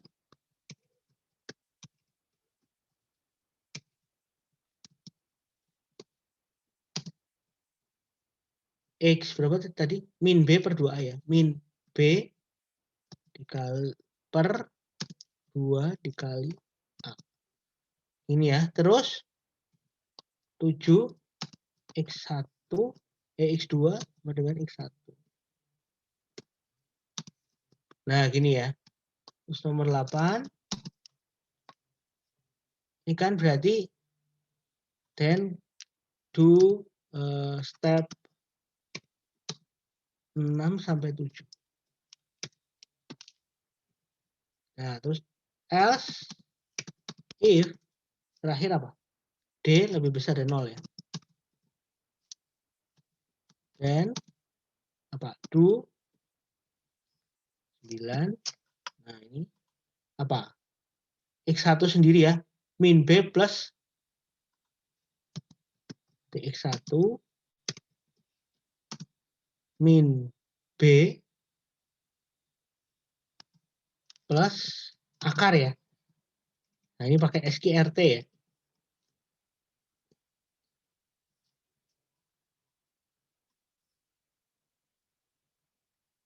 D per 2A. D per 2 kali A. Terus 10 X2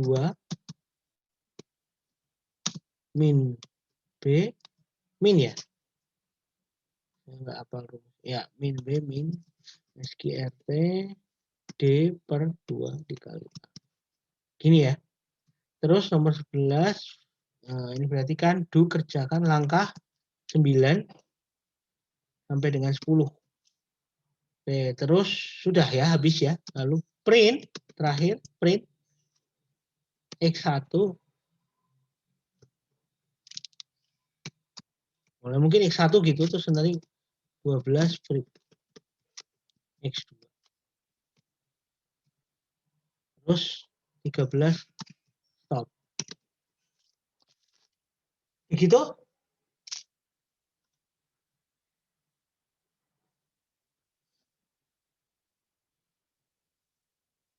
Mungkin bisa di screenshot kalau mau kalian ya, biar.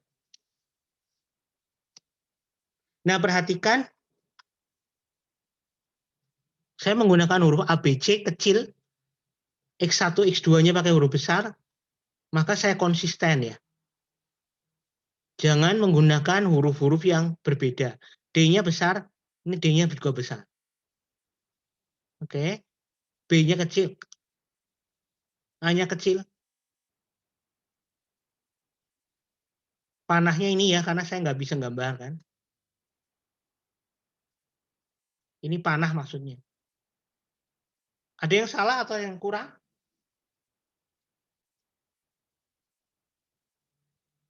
Paham sampai di sini? Ini contoh satu pseudocode lengkap gitu. Jadi kalau Anda menggunakan ini step, ini gunakan step ya. Do step ya. Atau langkah boleh ya. Ini 6 dan 7 itu satu bagian dengan ini maksudnya. Yang ini juga sama, ini adalah 9 dan 10. Itu satu bagian. Jadi dihitung dulu X1 dan X2-nya, baru di print. Jadi ini ngeprintnya terakhir di luar dari semua ini. Jadi di bawah. Ini ya. Kalau ini kan print imajiner sudah selesai.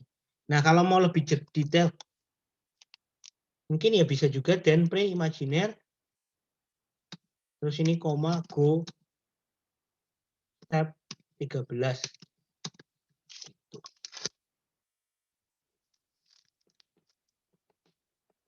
Jadi ini maksudnya adalah berhenti gitu ya.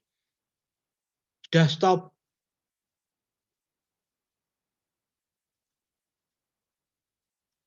Ada pertanyaan? Oke, kalau nggak ada berarti saya lanjutkan. Boleh di print screen mungkin ya. Terus ini juga mudah. Buatlah pseudocode untuk mengkonversi nilai angka menjadi nilai huruf. Acuannya seperti itu.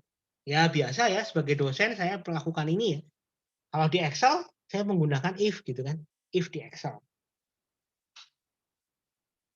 Bisa nggak? Ada yang bisa mencoba? Mau jadi nilai, apa namanya, nilai keaktifan.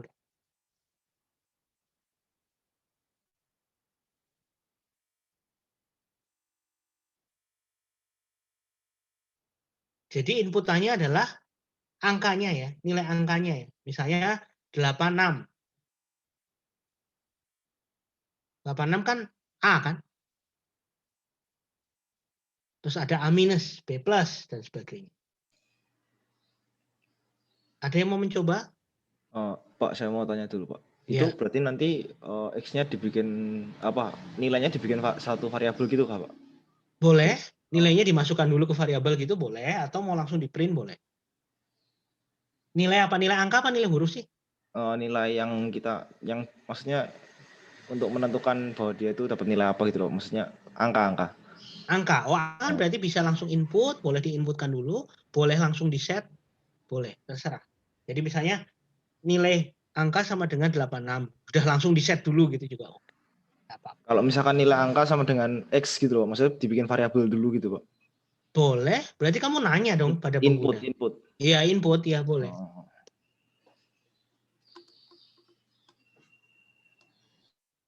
Ada yang mau mencoba? Silahkan. Nanti saya ketikkan, yang penting kamu yang mendikte. Saya masih bingung yang di inputnya itu, Pak. Saya mau nyoba tapi bingung di inputnya. Oh, inputnya ya kayak coba sambil lihat di slide yang depan-depan. Kan ada input itu. Input berarti read toh, cuman read gitu kan. Kan tanya kepada pengguna tuh. Berarti read apa? Yang lain, teman-teman yang lain, ada yang mau bertanya, ada yang mau mencoba?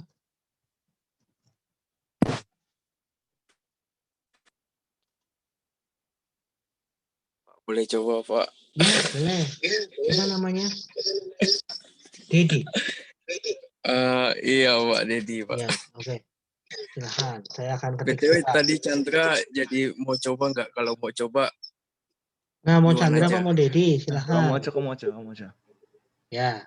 Oh iya, makasih ya, Chan. Ya, gimana? Oke. Start, Pak, start. Ya. Saya nggak usah nulis pakai tulisannya ya. Nggak usah 1, 2, 3 ya. Oke, terus? Ya, read nilai, Pak. Read nilai. Read nilai. Oke, terus? Ya.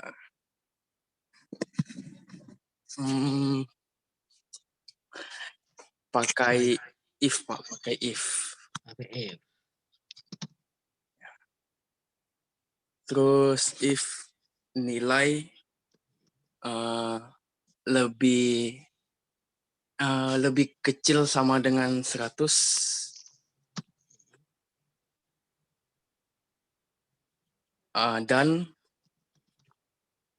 dan nilai lebih tadi 80 ya Pak? 85. 85 maksimalnya. Jadi ikut ya, 85 itu ikut. Untuk A kan? Ya, untuk A. Aduh, saya mau download ininya dulu, Pak. Oh, slide-nya. Nih. Iya, slide-nya. Oh iya ya. If nilai lebih besar sama dengan 100 dan nilai lebih kecil lebih besar sama dengan 100 yang benar. Soalnya kalau misalnya 101 nanti dibaca kan Pak. Kalau nilai 101 kan kayak nggak mungkin ada. Nggak mungkin ya, sih, berarti Pak. kan iya terus ini belakangnya apa nih? Belakangnya itu nilai lebih kecil Pak, lebih besar sama dengan 80. 85. 85 ya, 85 maksudnya. Gini maksudnya. Iya Pak. Iya. Dan print A. Dan print nilai sama dengan A. Print nilai sama dengan A. Yang benar. Ini kan nilainya kan dalam bentuk angka. Dalam bentuk angka loh ini. Ya. Terus? Berarti print A, Pak. Oh, maksudnya ini kamu mau kayak gini, nilai sama dengan A gini? Ya, maksudnya kayak gitu, Pak. Di string, Pak. Ya. Terus else lagi, Pak. Else if nilai bentar ya, Pak. Nilai lebih kecil dari 85, Pak. Oke, lebih kecil dari nilai lebih kecil dari 85 dan satunya nilai lebih besar sama dengan 75 ya, Pak. Bentar, saya lihat. 80. Oh ya, berarti lebih besar sama dengan 80, Pak. Oke, dan print nilai sama dengan apa? A minus ya? A minus, Pak. Oke, saya coba dulu. Ini contoh saja dulu ya. Misal nilainya dia adalah 87. Nah, berarti kan di sini dicek nih. Nilai 87. Jika nilai kurang dari sama dengan 100, 87 kurang dari sama dengan 100, ya. Nilainya lebih besar dari 85, ya kan? Maka tampilkan nilainya A. Stop, karena pakai else. Berarti artinya dia sudah di sini kan? Berarti bawah-bawahnya tidak akan dikerjakan. Gitu. Jadi dia berhenti di sini, sudah berakhir. Itu kalau nilainya 87. Kalau nilai dia misalnya adalah berapa tadi? 83 misalnya. Berarti nilainya di sini 83 kan? Iya, Pak. Terus jika nilai kurang dari sama dengan 100 betul. Tapi nilainya 83 lebih besar dari 85, salah kan? Berarti di sini true, ya di sini false. True dan false hasilnya adalah false. Maka dia tidak mengerjakan ini. Oke, terus turun ke sini else. Oh, ada else. Oke, berarti selain itu dia ke bawah. Jika nilai kurang dari 85, betul ya, 83 kan kurang dari 85. Dan nilainya lebih besar dari sama dengan 80, betul juga ya. Maka ini true and true. Hasilnya true.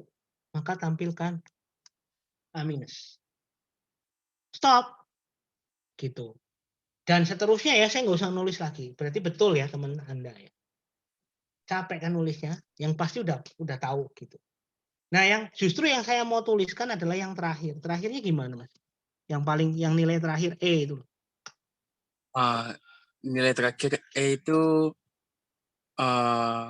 langsung else atau atau gimana?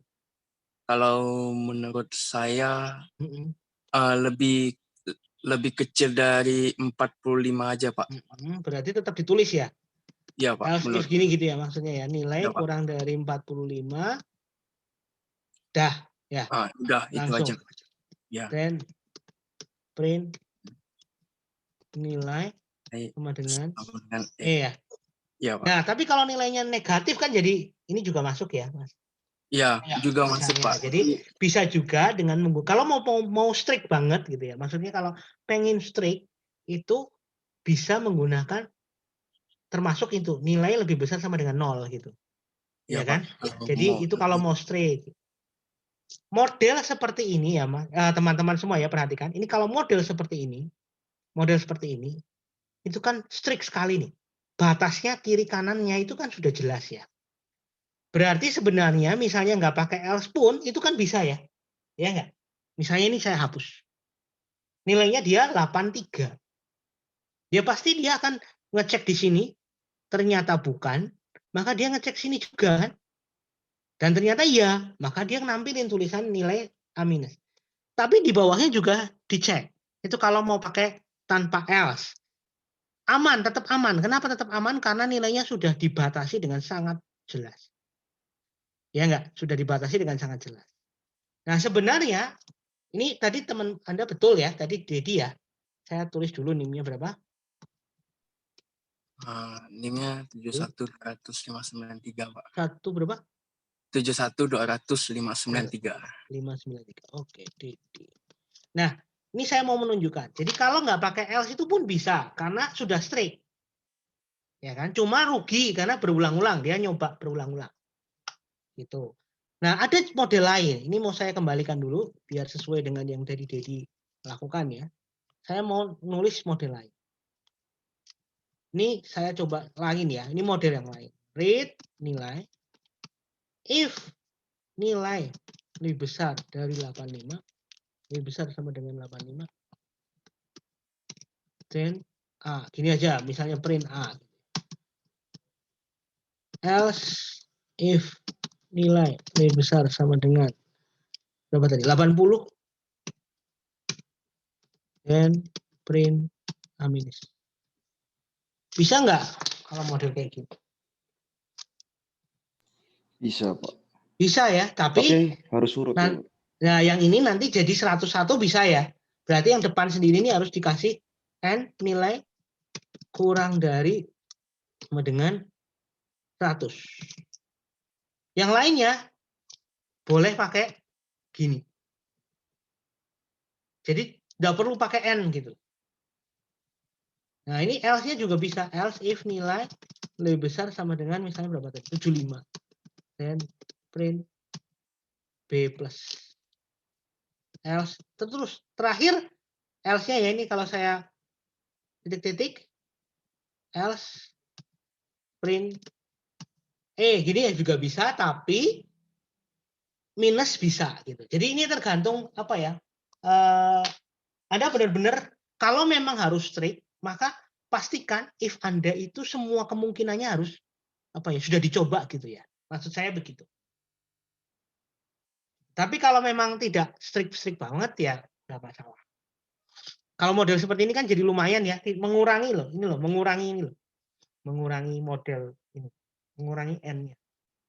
Ini juga bisa pakai cara itu. Oke, saya lanjutkan. Waktunya cepat banget ya. Nah, sekarang yang perulangan lah, minimal Anda dikasih perulangan sedikit. Untuk menghitung totalan jumlah bilangan positif. Jadi misalnya 10 N-nya, ya, maka hitungnya 1 tambah 2 tambah 3 tambah 4 tambah 5 tambah 6 tambah 7 tambah 8 tambah 9 tambah 10. Berapa? Tampilkan. Bisa nggak? Ada yang udah nyoba belum? Percabangan memang relatif mudah. Bisa saya sebut seperti itu. Tapi perulangan ini agak sulit. Kalau N-nya 100, berarti 1 tambah 2 tambah 3 tambah 4 sampai 100. Kalau N-nya 3 ya 1 tambah 2 tambah 3. Hasilnya adalah 6. Adakah yang mau mencoba mendikte saya?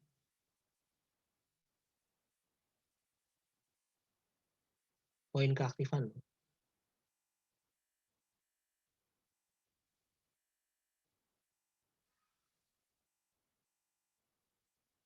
Gimana caranya? Boleh Pak, saya Pak coba. Ya, boleh. Siapa nih? Hanif. Tadi siapa? Hanif. Ya, coba sebentar. Saya escape dulu. Gimana caranya? Start. Read angkanya. Read angkanya, ya. Read apa? N-nya dong. N.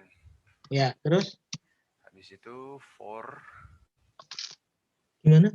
Kurang keras. For mulai dari 1 sampai N. Apa itu 1 sampai N itu apa? Suatu variabel ya. Misalnya I sama dengan biasanya gini. Ya, to N ya. Oke, terus do gitu. Ya. Do berarti harus nyimpen totalnya dulu, Pak. Di atas for-nya harus berarti total di sini sama dengan 0. Ya, total sama dengan 0. Panah ya, sorry. Iya. 0. Terus total tambah I. Total sama dengan total tambah sama dengan total tambah I ya. Iya, Pak. Betul. Terus I-nya tambah-tambah, Pak, di increment. Sudah otomatis kalau for, Mas. Oh iya, Pak. Kalau for, kalau while enggak ya. Kalau while enggak, tapi kalau for udah otomatis. Terus tampilin. Oh iya, print dari itu.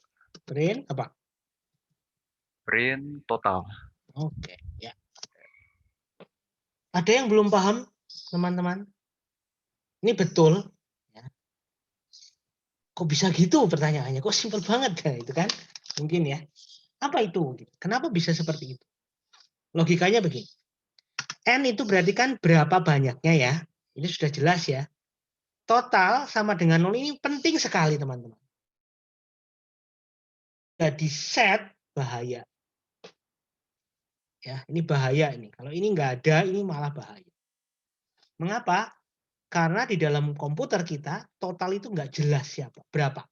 Maka harus dipastikan dia 0. Oke, terus kita mau ngapain sih? Tujuannya adalah menghitung jumlahan dari bilangan 1 sampai N, ya kan? Maka kalau mau menghitung, komputer tuh nggak bisa ngitung langsung 1 tambah 2 tambah 3 tambah 4. Kalkulator saintifik yang Anda lihat di pasaran, yang ada dijual di toko-toko yang keren-keren Casio dan teman-temannya itu ngitungnya kelihatannya bagus banget ya, kelihatannya bisa tampil gitu ya di layar, 1 tambah 2 tambah. Tapi aslinya komputer itu kalau ngitung itu per 22. Komputer itu cuma bisa ngitung per 2 variabel. Nggak bisa langsung sekali jadi langsung 10 variabel jadi 1 tuh nggak bisa. Ini menggambarkan komputer cara ngitungnya nggak bisa kayak gitu. Oke. Jadi komputer itu ngitungnya per 22. Oleh karena itu, kalau itu memang per 22 maka karena kita N-nya itu masih belum tahu sampai berapa, ya kan? Ngulangnya kan belum tahu sampai berapa, maka cara ngitungnya pun harus per 22. Caranya gimana? Total sama dengan total plus I. Artinya apa toh? Seperti yang tadi saya jelaskan, total itu berarti diberi nilai sebelumnya. Total yang baru sama dengan total sebelumnya ditambah I. Total sebelumnya itu berapa? 0 untuk pertama kali. Jadi, pas saat pertama, pada saat I-nya 1, maka total sama dengan total yang lama, yaitu 0, ditambah 1. I-nya kan 1 pertama. Berarti 0 ditambah 1 berapa? 1. Dimasukkan ke total yang baru. Maka total yang baru yang pertama itu adalah 1. Terus lanjut I-nya 2. Nah, ketika I-nya 2 maka total sama dengan total plus I. Diulangi lagi kan? Berarti total yang lama berapa? 1 tadi pertama terakhir. Ditambah I-nya berapa? 2. 1 ditambah 2 berapa? 3. 3 dimasukkan ke total yang baru. Oke. Terus lanjut jalan loopingnya. Yaitu I-nya sama dengan 3. Pada saat I-nya sama dengan 3, maka total yang baru belum tahu tadi sama dengan total yang lama, yaitu 2, ditambah 3. I-nya 3. 2 ditambah 3 berapa? 5. 5 masuk ke, dimasukkan ke, ditambah 3, 1 tambah 2, 3, 3 ditambah 3, 6 ya. 3 tambah 3, 6. Jadi 6 itu masuk ke total yang baru. Dan seterusnya sampai 10. Jadi total pertama sama dengan 0 ini penting banget. Ya. Saya akan ulangi, jadi saya tulis di sini. Pertama total sama dengan 0. Langsung pakai sama dengan ya. Total sama dengan total ditambah 1. Berarti artinya adalah 0 ditambah 1. Sama dengan 1. Total sama dengan total ditambah 1. Sama dengan 1 ditambah 2. Sama dengan 3. Gitu ya. Total sama dengan total ditambah 1. Sama dengan 3 ditambah 3. Sama dengan 6. Dan seterusnya. Paham? Oh, itu maksudnya I ya, Pak? Bukan 1, Pak? Ini maksudnya. Ini. Bukan oh yang iya. Sorry. Oh. Iya. Ya.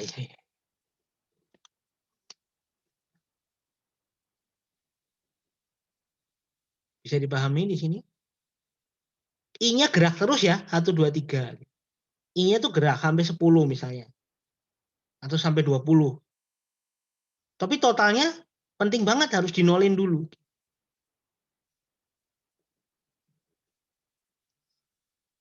Jadi per 22 disimpan, dihitung, disimpan, dihitung, disimpan, dihitung. Terakhir tampilin. Jelas sampai sini? Oke. Wah, sudah jam 19.17. Mohon maaf, ternyata waktunya sudah memisahkan kita ya.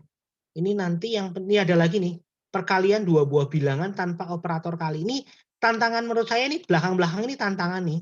3 slide belakang. 3 slide belakang ini menarik. Anda coba buat perkalian 2 buah bilangan tanpa operator kali, pemangkatan 2 buah bilangan tanpa operator pangkat, lalu untuk menghitung penjumlahan yang bilangan yang habis dibagi 3 dan genap. Jadi bilangan itu adalah harus habis dibagi 3 dan genap. Tapi dijumlahin terus. Sama kayak tadi, penjumlahan 1 tambah 2 tambah 3, tapi bilangan-bilangannya itu bukan 1, 2, 3 gitu ya. Tapi bilangan yang habis dibagi 3 dan genap. Habis dibagi 3 dan genap itu misalnya adalah berapa? 6, ya kan? 6 itu kan habis dibagi 3 dan genap. 9 enggak ya. 30 itu contohnya adalah habis dibagi 3 dan genap gitu. Dijumlahin terus sampai dengan N. N-nya misalnya 100 gitu. Jadi mirip dengan yang tadi, tapi ini bilangannya habis dibagi 3 dan genap. Terus kemudian untuk menghitung bilangan terbesar. Nah ini Anda bisa ubah menjadi bilangan terkecil juga, bebas ya. Lalu kemudian menghitung jumlah huruf hidup. Nah misalnya ada tulisan UKDW. UKDW itu huruf hidupnya adalah U ya. Berarti ada berapa bilangan total huruf hidupnya? 1, cuma U. Anton berarti ada A sama O, berarti 2. Ya, misalnya begitu. Bola berarti ada 2. Nah, lalu ada pseudocode untuk mengetahui bilangan itu adalah prima atau bukan. Bilangan itu prima atau bukan. Lalu kemudian nampilin N bilangan prima pertama. Jadi 2, 3, 5, 7, dan seterusnya. Sampai N. N-nya misalnya 100 berarti tampilin semua bilangan prima sampai dengan 100. Nah, nanti kita lanjutkan lagi minggu depan. Minggu depan itu flowchart ya. Minggu depan flowchart, tapi flowchart kan bentuknya gambar-gambar. Nah, lebih sulit untuk apa ya? Saya hanya menunjukkan cara. Besok minggu depan tuh saya hanya akan lebih ke ini loh, kalau membuat flowchart pakai Word seperti ini dan sebagainya. Simbol-simbolnya Anda tinggal pelajari. Tapi nanti waktu ngerjain lanjutan ini kita pakai pseudocode aja. Karena lebih mudah, ngetiknya juga lebih gampang daripada kita habis waktu hanya untuk gambar flowchart. Tapi flowchart tetap harus dipelajari. Maksudnya bukan kita lupakan, bukan. Tapi tetap harus tahu gitu ya. Cuman dari sisi prakteknya kita akan tetap menggunakan pseudocode biar gampang gitu. Bukan masalah nggak mau pakai flowchart, tapi biar gampang. Mungkin sampai di sini. Mohon maaf sekali sudah lebih. Saya stop sharingnya. Boleh meninggalkan tempat. Jangan lupa Moodle-nya di rename ya, profil. Selamat pagi. Pagi Pak, terima kasih Pak. Terima kasih Pak. Terima kasih Pak. Terima kasih.